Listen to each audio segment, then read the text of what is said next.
Hey, I'm Paul Amadeus Lane here, live at the Abilities Expo with the chairman, Lew Shomer. Lew, how are you, my friend? I'm great, Paul. Always nice to see you at these events. Always nice to see you too. You and I are coordinated today. We are. We're just like twins. Absolutely, yes we are. So Lew, tell us about the Abilities Expo experience. Well, the Abilities Expo is more than just a trade show.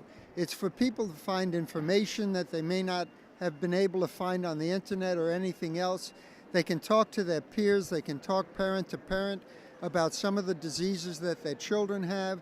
If it's a recent spinal cord injury, they can talk to people who have also had the same experience, and they're comfortable coming to Abilities Expo because there's more people who look like them than look like the public that they see all the time. So it's really comfortable to come here, plus the fact that we have thousands and thousands of things to do. We have workshops on surviving with an active shooter.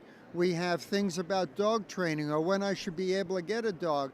And then, of course, we have the fun events. We have the wheelchair dancing. We have wheelchair fencing. We have wheelchair rugby. We have wheelchair basketball, tennis.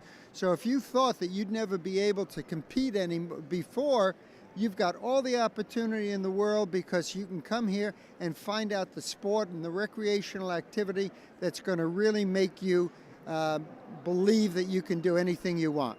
And Lew, we talk about all the vendors that are here. A lot of products, largest vendors to date. What are some of the products that they are showing off?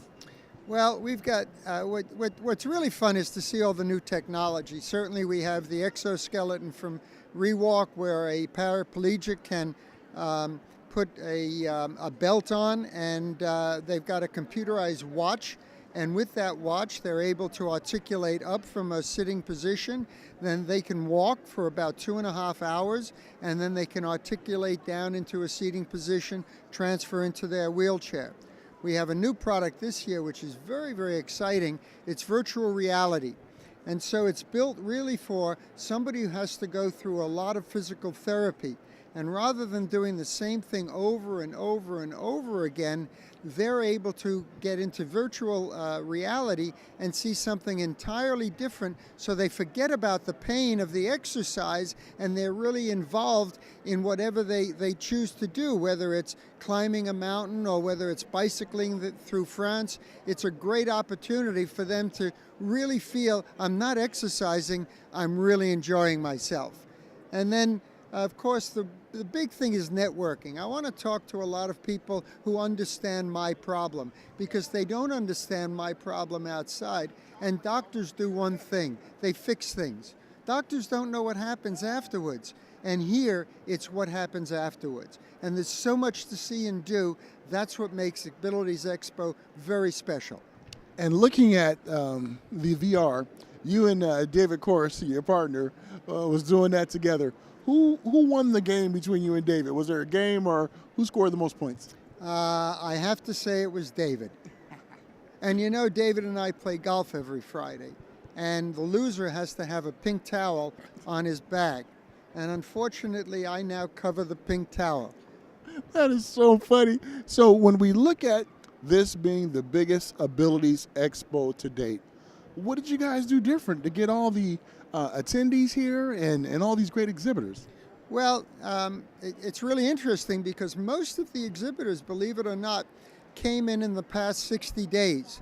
And the reason was because there was such a buzz out there. Everybody was saying, well, wait a second, we should be here. And a lot of companies that didn't come last year said, well, wait a second, we heard it was really good last year, maybe we should come again. So they made a late decision. For the attendees, we've completely changed our promotion. Although we still use television, we use radio, we use billboards, what we've done is we've spent a lot of money on social media. So we want people to tell people to tell people to tell people. And we feel that that social media investment has created a much bigger attendance than we've ever had before. So it's a combination of changing our marketing. We've changed the look of the show to make it more current. We've changed the colors from dull purple to bright purple and silver. All of our registration desks are different.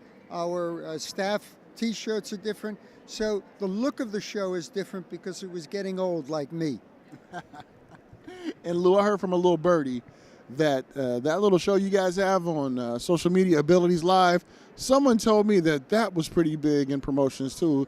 Is that a rumor or is that true? Well, I got to tell you, at first it was a rumor until about 9 months ago when I actually spoke to some guy by the name of Paul Amadeus Lane, and he convinced me that they really have an audience. And that audience has helped us just considerably.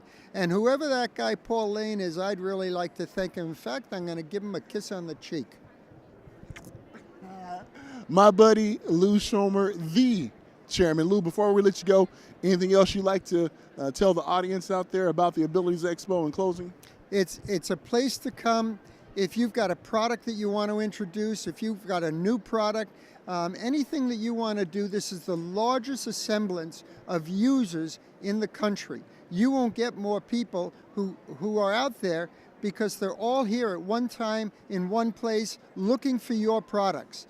That's for the exhibitors, and for the attendees, you'll come here, you'll have more fun than you can anyplace else, and you'll remember it, so you're going to want to come back next year. Always come out and support the Abilities Expo. It's like no other. I'm Paul Amadeus Lane. We'll be back with some more of the great things happening here at the Abilities Expo.